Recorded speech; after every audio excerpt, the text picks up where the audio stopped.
سال 1745 قبل مسیح فلسطین کی سرزمین پر کنعان کے علاقے میں حضرت یعقوب علیہ السلام کے ہاں ایک بچہ پیدا ہوا۔ یہ بچہ کوئی عام بچہ نہ تھا، بلکہ ایک ایسی ہستی تھی جسے اللہ نے عظیم آزمائشوں اور شان و شوکت کے لیے چن لیا تھا۔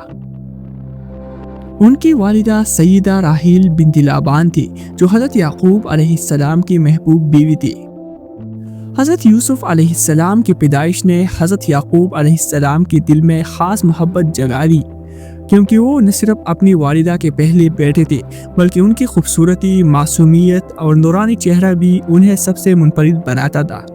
وقت گزرتا گیا اور حضرت یعقوب علیہ السلام کی بے پناہ محبت نے ان کی سوتیلی بائیوں کے دل میں حسد کی چنگاری بھڑکا دی۔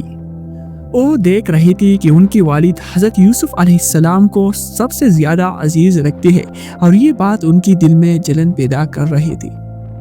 لیکن اصل کہانی کا آغاز تب ہوا جب حضرت یوسف علیہ السلام نے ایک رات خواب دیکھا۔ 11 ستارے، سورج اور چاند انہیں سجدہ کر رہے ہیں۔ یہ خواب محض ایک خواب نہ تھا، بلکہ ایک الہامی اشارہ تھا جو ان کے مقدر کے دروازے کھولنے والا تھا۔ جب حضرت یعقوب علیہ السلام نے یہ خواب سنا تو وہ چونک گئی۔ وہ نبی تھے، وہ جانتے تھے کہ یہ خواب کسی بڑی آزمائش کی خبر دے رہا ہے۔ وہ جانتے تھے کہ اللہ نے یوسف علیہ السلام کو کوئی خاص منصوبہ بنایا ہے، مگر اس منزل تک پہنچنے کے لیے مشکلات اور صبر کے کئی امتحانات آنا باقی تھی۔ یہ ایک اشارہ تھا، ایک تقدیر کا لکھا ہوا راز جو وقت کے ساتھ آہستہ آہستہ حقیقت میں ڈلنے والا تھا۔ شیطان جو ازل سے انسانوں کے درمیان نفرت اور حسد کا بیج بونے میں مصروف تھا، خاموشی سے یوسف علیہ السلام کے خواب کا راز ان کی بائیوں تک لے گیا۔ جیسے ہی یہ خبر ان تک پہنچی کہ یوسف علیہ السلام نے خواب میں سورج، چاند اور 11 ستاروں کو اپنے آگے سجدہ کرتے دیکھا ہے، ان کی دلوں میں حسد کی آگ بھڑک اٹھی۔ پہلے ہی وہ یعقوب علیہ السلام کی بے پناہ محبت سے جل رہے تھے، مگر اب یہ خواب ان کے لیے ناقابل برداشت ہو گیا۔ وہ سوچنے لگی، کیا واقعی یوسف ہم سب پر حکمرانی کرے گا؟ کیا وہ ہم سے افضل ہوگا؟ نہیں، ہمیں کچھ کرنا ہوگا۔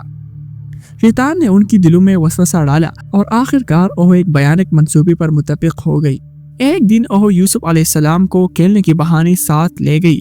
یعقوب علیہ السلام کو ان پر شک تھا، مگر ان کی بیٹکی اصرار کے آگے وہ مجبور ہو گئی۔ جیسے ہی وہ دوتان کے علاقے میں ایک سنسان اور گہرے کنویں کے قریب پہنچے، ان کی نیت اشکار ہو گئی۔ یوسف علیہ السلام حیرانی اور خوف کی ملی جلی جذبات کے ساتھ اپنی بھائیوں کو دیکھ رہی تھی، مگر وہ رحم کرنے کو تیار نہ تھی۔ تم بہت خواب دیکھ چکی ہو، اب یہاں رہ کر خواب دیکھو۔ یہ کہتے ہوئے انہوں نے اپنی ہی معصوم بھائی کو کنویں میں پھینک دیا۔ یوسف علیہ السلام کی چیخیں کنویں کی دیواروں سے ٹکرا کر واپس آئی، مگر بھائیوں کے دل پتھر ہو چکے تھے۔ اب اگلا مرحلہ اپنی والد کو دھوکہ دینے کا تھا۔ انہوں نے ایک بکری ذبح کی، یوسف علیہ السلام کا کرتا خون میں لت پت کیا اور یعقوب علیہ السلام کے پاس جا کر روتے ہوئے کہا، ابا، بھیڑیا یوسف علیہ السلام کو کھا گیا۔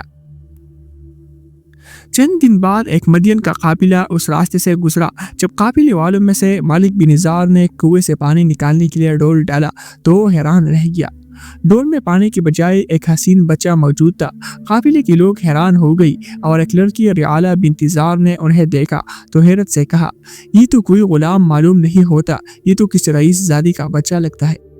مگر قافلے والوں نے اپنی راہ لی اور یوسف علیہ السلام کو ساتھ لے گئی۔ جب وہ مصر پہنچے تو غلاموں کے بازار میں انہیں فروخت کے لیے پیش کر دیا۔ یہاں وہ ایک محض ایک غلام کے طور پر نہیں، بلکہ تقدیر کے ایک راز کے طور پر داخل ہو رہے تھے۔ مصر کے خزانے کا نگران عزیز مصر پوتیفار بازار سے گزر رہا تھا۔ جب اس نے یوسف علیہ السلام کو دیکھا تو فوراً سمجھ گیا کہ یہ کوئی عام غلام نہیں۔ اس کی بیوی زلیخا نے بھی ایک نظر ڈالی اور دونوں نے فیصلہ کیا کہ یوسف علیہ السلام کو خرید لیا جائے، اسے ہم اپنا بیٹا بنا لیں گے۔ عزیز مصر نے اعلان کیا، مگر حقیقت یہ تھی کہ زلیخا کی نظر میں یہ خریداری کچھ اور ہی تھی۔ زلیخا مصر کے ایک بڑی خاندان سے تعلق رکھتی تھی۔ اس کا باپ تیموس مصر کی مشہور سرداروں میں سے تھا۔ وہ خود بھی ایک حسین شان و شوکت رکھنے والی اور اختیار والی عورت تھی، مگر دل میں خالی پن محسوس کرتی تھی۔ یوسف علیہ السلام کی خوبصورتی، امانت داری اور پاکیزگی نے زلیخا کو اپنی طرف کھینچنا شروع کر دیا۔ وہ دن بدن ان کے قریب ہونے کی کوشش کرتے رہی، یہاں تک کہ ایک دن محل کے سارے دروازے بند تھے، خادم کہیں نظر نہیں آ رہے تھے۔ زلیخا نے یوسف علیہ السلام کو بلایا اور کہا، میں تمہیں خود پر اختیار دیتی ہوں، آ جاؤ۔ یہ وہ لمحہ تھا جب ہر انسان کا کردار آزمائش میں پڑ سکتا تھا، مگر یوسف علیہ السلام اللہ کی نبی تھی۔ میں اللہ کی پناہ مانگتا ہوں، میں ایسا گناہ نہیں کر سکتا۔ یوسف علیہ السلام نے جواب دیا اور دروازے کی طرف دوڑی۔ زلیخا پیچھے سے لپکی، ان کا کرتا کھینچا اور اتنے میں دروازہ کھلا۔ سامنے عزیز مصر کھڑا تھا۔ زلیخا نے اپنی عزت بچانے کے لیے چیخ کر کہا، یہ غلام مجھ پر دست درازی کرنا چاہتا تھا۔ عزیز مصر حیران کھڑا تھا، مگر ایک گواہ نے کہا، اگر قمیص آگے سے پھٹی ہو تو قصور یوسف علیہ السلام کا ہے، لیکن اگر پیچھے سے پھٹی ہو تو زلیخا جھوٹی ہے۔ قمیص پیچھے سے پھٹی تھی، یوسف علیہ السلام بے قصور تھی، مگر زلیخا اپنی ضد پر قائم رہی۔ آخر کار یوسف علیہ السلام کو جیل میں ڈال دیا گیا۔ جیل میں یوسف علیہ السلام تنہا نہیں تھی، اللہ ان کی ساتھ تھا۔ وہاں دو قیدی ان کے پاس آئے اور کہا، ہم نے خواب دیکھا ہے، کیا تم اس کی تعبیر بتا سکتی ہیں؟ پہلا شخص بولا، میں نے خواب میں دیکھا کہ میں شراب نچوڑ رہا ہوں۔ دوسرا بولا، میں نے دیکھا ہے کہ میرے سر پر روٹی ہے اور پرندے اسے کھا رہے ہیں۔ یوسف علیہ السلام نے تعبیر دی، پہلا شخص بادشاہ کی دربار میں شراب پلانے والا بن جائے گا اور دوسرا شخص سولی پر لٹکایا جائے گا۔ کچھ ہی دن بعد ایسا ہی ہوا۔ بادشاہ نے پہلی شخص کو معاف کر کے دربار میں بلا لیا اور دوسرے کو سزائے موت دے دی۔ یہ جیل میں یوسف علیہ السلام کا پہلا بڑا امتحان تھا، مگر اصل وقت تو ابھی آنا تھا۔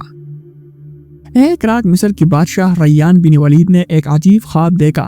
اس نے کہا، میں نے خواب میں 7 موٹی گائے دیکھی ہے، جنہیں 7 دبلی گائے کھا رہے ہیں، اور میں نے 7 ہری بالیاں دیکھی اور 7 خشک بالیاں بھی۔ بادشاہ خوفزدہ ہوا، اس نے اپنے درباریوں، نجومیوں اور خوابوں کے ماہرین کو بلایا، مگر کوئی اس خواب کی تعبیر نہ دے سکا۔ اسی وقت وہ شراب پلانے والا شخص جو جیل میں یوسف علیہ السلام کے ساتھ تھا، بادشاہ کے دربار میں بولا، اے بادشاہ، میں جیل میں ایک شخص کو جانتا ہوں جو خوابوں کی صحیح تعبیر دیتا ہے۔ بادشاہ نے فوراً حکم دیا کہ یوسف سے اس خواب کی تعبیر معلوم کرو۔ جب بادشاہ کے قاصد جیل میں یوسف علیہ السلام کے پاس پہنچے تو یوسف علیہ السلام نے اللہ کے حکم سے خواب کی تعبیر بتائی۔ یہ خواب قحط سالی کی خبر دے رہا ہے۔ 7 سال تک خوب کہتے ہوں گے، لیکن اس کے بعد 7 سال شدید قحط پڑے گا جو لوگوں کے ذخائر کو ختم کر دے گا۔ تمہیں چاہیے کہ پہلی 7 سال میں غلہ ذخیرہ کرو تاکہ قحط کے سالوں میں لوگوں کو کھانے کے لیے مل سکے۔ بادشاہ حیران رہ گیا، یہ کتنی دانائی بری پیشنگوئی تھی۔ وہ سمجھ گیا کہ یہ شخص جیل میں رہنے کے لائق نہیں بلکہ مملکت کے لیے ضروری ہے۔ مگر یوسف علیہ السلام نے فوراً جیل سے نکلنے پر راضی نہیں ہوئی۔ انہوں نے کہا، پہلی بادشاہ زلیخا کے معاملے کی تحقیق کروائی تاکہ دنیا کو معلوم ہو کہ میں بے گناہ ہوں۔ جب بادشاہ نے اس واقعے کی تحقیق کروائی تو زلیخا نے خود اقرار کیا، ہاں سچ یہ ہے کہ یوسف علیہ السلام پاک باز تھے، قصور میرا تھا۔ اب نہ صرف یوسف کی بے گناہی ثابت ہو چکی تھی بلکہ ان کی حکمت و دانائی بھی بادشاہ کے دربار میں گونج رہے تھے۔ بادشاہ نے یوسف علیہ السلام کو دربار میں بلایا، ان سے گفتگو کی اور متاثر ہو کر کہا، یوسف، تمہاری دانائی اور سچائی کو دیکھتے ہوئی میں چاہتا ہوں کہ تم مصر کے خزانے کی انچارج بن جاؤ۔ یہ وہ لمحہ تھا جب ایک کنویں میں پھینکا گیا معصوم بچہ مصر کی سب سے بڑی منصب پر فائز ہو رہا تھا۔ یوسف علیہ السلام نے تخت سنبھالا، مصر کی معیشت کو مستحکم کیا، قحط کے سالوں میں بہترین حکمت عملی اپنائی اور یوں صبر، ایمان اور حکمت کا صلہ پایا۔ قحط کے سال شروع ہو چکے تھے، کھیت سوکھ گئی، درخت مرجھا گئی اور لوگ دانے دانے کے محتاج ہو گئی۔ کنعان میں بھی حالات خراب تھے اور حضرت یعقوب علیہ السلام نے اپنے بیٹوں کو حکم دیا، مصر جاؤ، وہاں ایک عادل حکمران ہے جو لوگوں کو غلہ دیتا ہے، شاید ہم بھی کچھ لے آئے۔ یہی وہ لمحہ تھا جب وہی بھائی جنہوں نے حضرت یوسف علیہ السلام کو کنویں میں پھینک دیا تھا انہیں کے دربار میں آ پہنچے مگر پہچان نہ سکے۔ یوسف علیہ السلام اپنی بھائیوں کو پہچان لیا مگر ظاہر نہ کیا۔ یہ ان کا پہلا امتحان تھا اور دیکھنا چاہتے تھے کہ ان کے دلوں میں اب بھی وہی حسد ہے یا حالات نے انہیں بدل دیا۔ یوسف علیہ السلام نے ایک چالاک حکمت عملی اپنائی۔ انہوں نے بھائیوں سے پوچھا، تم کتنے ہو؟ بھائیوں نے جواب دیا، ہم 12 بھائی تھے، ایک لاپتہ ہو گیا اور ہمارا سب سے چھوٹا بھائی بنیامین گھر پر ہے۔ یوسف علیہ السلام نے کہا، اگر تم سچے ہو تو اگلی بار بنیامین کو بھی ساتھ لانا۔ جب بھائی بنیامین کو لے کر آئی تو یوسف علیہ السلام نے ایک اور آزمائش رکھی۔ انہوں نے بنیامین کو روک لیا اور بھائیوں کو واپس بھیجا تاکہ دیکھ سکے کہ کیا وہ بنیامین کے لیے وہی حسرت رکھتی ہو جو ان کے لیے رکھتے تھے۔ مگر اس بار بھائیوں نے کہا، ہمارا باپ یعقوب علیہ السلام اس غم کو برداشت نہیں کر سکے گا، وہ پہلی ہی یوسف کے صدمے میں ہے۔ یوں سن کر یوسف علیہ السلام کو یقین ہو گیا کہ ان کے دل بدل چکے ہیں، وہ اب پہلے جیسے نہیں رہے۔ کنعان میں حضرت یعقوب علیہ السلام اپنی بینائی کھو چکے تھے، مگر انہیں یقین تھا کہ یوسف زندہ ہے۔ جب یوسف نے بھائیوں کو اپنی شناخت بتائی تو کہا، میرے قمیص لے جاؤ اور والد کے چہرے پر ڈال دو، ان کی بینائی واپس آ جائیں گے۔ جیسے ہی قمیص حضرت یعقوب علیہ السلام کے چہرے پر رکھی گئی، ان کی بینائی لوٹ آئی۔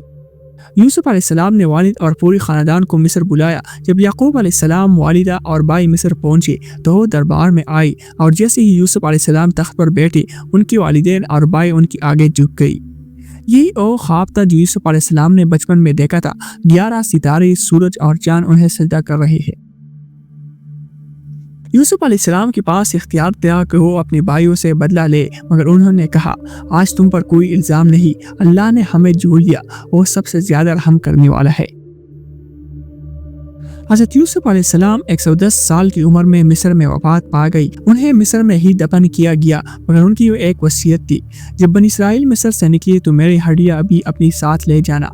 صدیوں بعد جب حضرت موسیٰ علیہ السلام بنی اسرائیل کو فرعون کی ظلم سے بچا کر لے جا رہے تھے تو انہوں نے حضرت یوسف علیہ السلام کی وصیت پر عمل کیا اور ان کی جسد مبارک کو بیت المقدس میں دفن کیا۔